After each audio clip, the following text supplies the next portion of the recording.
Et salut à toutes et à tous mes poneys Cinéterion, et j'espère que vous allez bien. Vous l'avez vu dans le titre, voici tout simplement le premier épisode de Critical Lore, l'émission que j'aimerais bien consacrer, à laquelle j'aimerais bien consacrer notamment du temps, qui vous explique en fait l'univers et l'ensemble des choses à savoir sur tout simplement l'actual play le plus populaire au monde, bien évidemment. Critical Role. Malheureusement, je dois faire ce premier épisode dans des conditions un peu rudimentaires, car tout simplement le studio est en travaux, on dit je pense, comme peuvent tout simplement l'indiquer les trucs qui traînent probablement derrière moi. Vous voyez là tout simplement les caisses, etc. Bien évidemment, je vous donnerai des informations sur l'actual play, ce qu'il s'est passé après visionnage et revisionnage, et tout simplement en faisant des résumés de l'actual play qui peuvent avoir lieu dans la série animée, attention, qui sort en ce moment sur Amazon Prime. Donc si vous ne voulez pas vous spoiler et gâcher votre plaisir de regarder la série animée, vous divulgâcher comme le disent certains, eh bien je vous invite tout simplement à rester jusqu'à l'épisode où je vous annoncerai qu'à partir d'ici, ce sera du spoil sur ce qui est en train d'arriver. Du coup, je vous invite à vous installer confortablement dans votre siège, bien évidemment, car nous sommes dès à présent partis pour une première de cet épisode et de cette série de Critical Lore.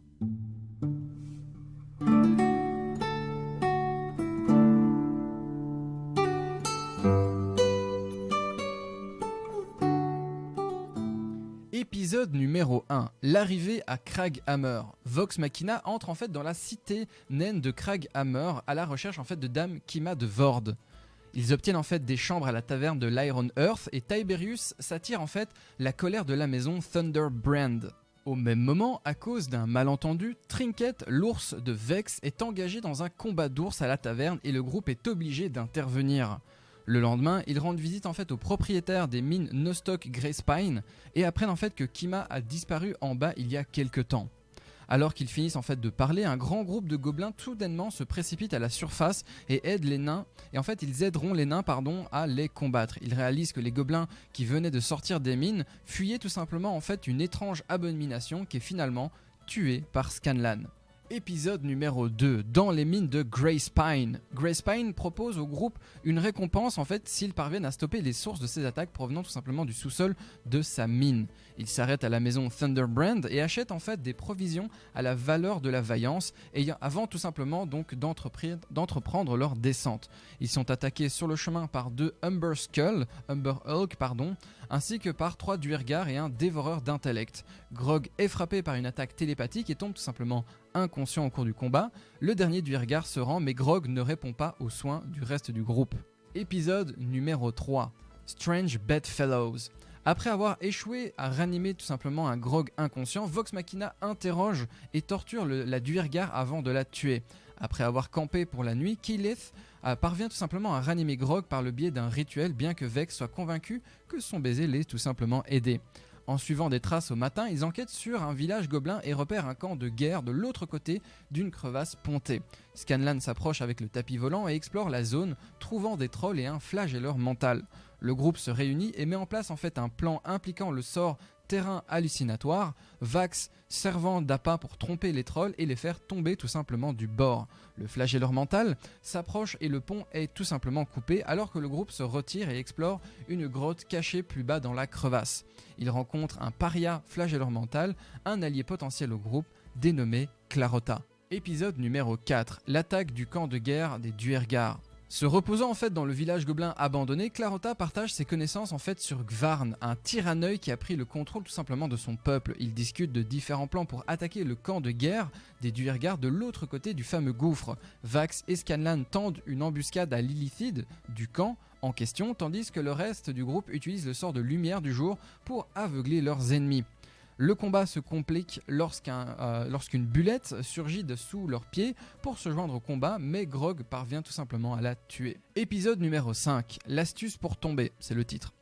Le groupe interroge le général du camp et avec l'aide de Clarota, on apprend davantage sur le fameux Gvarn.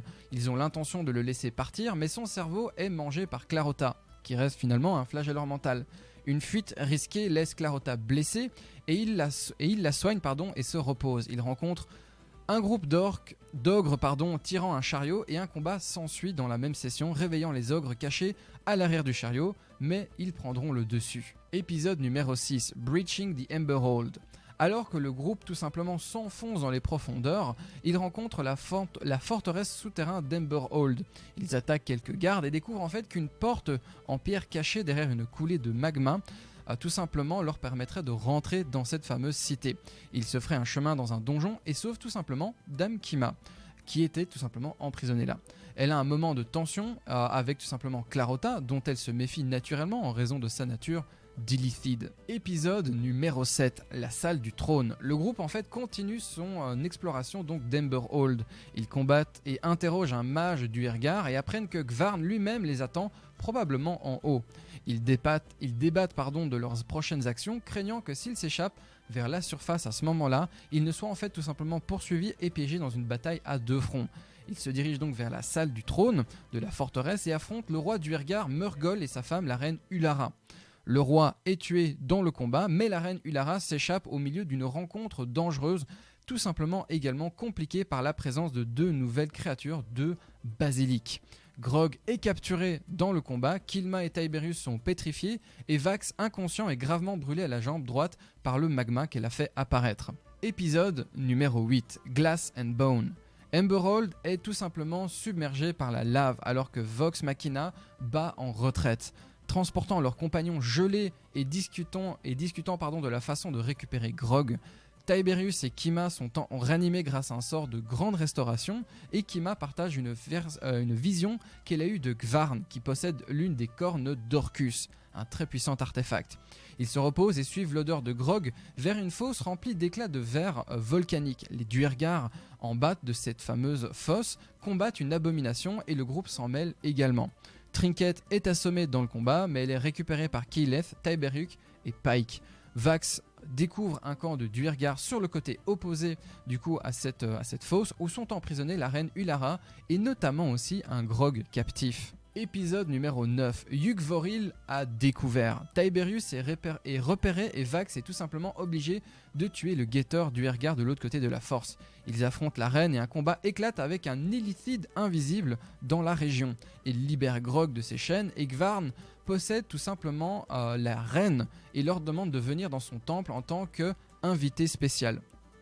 Invité précieux, pardon. Cela lance du coup un débat sur leur but sous terre et le groupe accepte d'essayer d'arrêter Gvarn et de récupérer la corne d'Orcus, une armure découverte dans une chambre secrète et réclamée par tout simplement Kima. Le groupe commence à descendre vers Yugvoril, une cité souterraine d'Illithide et la maison notamment de Clarota. Épisode numéro 10, Gvarn révélé. Le groupe est attaqué par un groupe de morts-vivants et un flagelleur mental sur leur chemin. Ils rencontrent un portail vers le royaume lointain, peut-être le point d'entrée de Gvarn en question, et tout simplement font s'effondrer la caverne aux alentours. Ils effectuent quelques recherches magiques, Tiberius contactant notamment son frère Gérard et Keyleth observant tout simplement Gvarn. Elle voit en fait le cerveau de l'ancien, le centre névralgique des Illithides, au centre de la ville et voit directement le détenteur de l'armure en question. Ils se dirigent vers la ville et rencontrent sur leur passage un géant en fin de session. Et c'est ici que nous allons arrêter pour cette première partie de l'arc 1 de la première saison de Critical Role. Si vous avez apprécié l'idée ou le principe, faites-le moi savoir en zone de commentaires juste ici en dessous afin de tout simplement de mettre plus de temps dans ce type de contenu à l'avenir. En attendant, je vous invite à vous abonner à la chaîne et de venir découvrir l'ensemble de mon travail sur YouTube et sur Twitch si ce n'est pas encore le cas. C'était Nighterion et moi je vous dis à la prochaine fois et bon jeu à tous.